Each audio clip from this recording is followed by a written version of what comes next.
भारतीय नौदलाने पुन्हा एकदा त्यांच्या कीर्तीला साजेशी उत्तम कामगिरी बजावली। भारतीय समुद्र किनाऱ्यापासून 2600 किलोमीटरवर असलेल्या एका ऑपरेशनमध्ये नौदलाने 35 समुद्री चाच्यांना अटक केली आहे। तब्बल 40 तास ऑपरेशन सुरू होतं। माल्टा देशाचं व्यापारी जहाज MV रुएन समुद्री चाच्यांनी काहीच दिवसांपूर्वी ताब्यात घेतलेलं। याची खबर 15 मार्चला भारतीय नौदलाची युद्धनौका INS कोलकाताला मिळाली। तेव्हापासून भारतीय नौदलाची या जहाजावर नजर होती। नौदलाने ड्रोन पाठवलेले, पण ड्रोन चाच्यांनी हाणून पाडलं। त्यानंतर नौदलाने C-16 हेलिकॉप्टरच्या सहाय्याने मरीन कमांडो पाठवले आणि तब्बल 40 तासांनी सर्व कर्मचाऱ्यांची सुटका केली।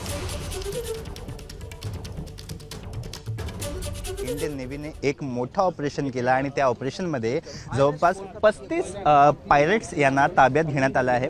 आपण व्हिज्युअलमध्ये पाहू शकता, हे जे आपण पाहताय हे सोमालियन पायरेट्स आहे। हे समुद्रात कुठलीही मोठी जी शिप असते त्याला हायजॅक करतात, यानंतर रॅन्समची डिमांड करतात आणि 15 तारखेला INS कोलकाता, आपण या व्हिज्युअलमध्ये पाहू शकता की ही INS कोलकाता ह्याला माहिती मिळाली होती की समुद्रात एक शिप आहे ज्याचं नाव आहे MV रुएन, याला हायजॅक करण्यात आला आहे। यानंतर ही टीम तिथे पोहोचली। 16 तारखेला ऑपरेशन लॉन्च करण्यात आला आणि C-17 नावाचा जो एअरक्राफ्ट आहे त्याच्या मदतीने मरीन कमांडोज त्या शिपवर सोडण्यात आले।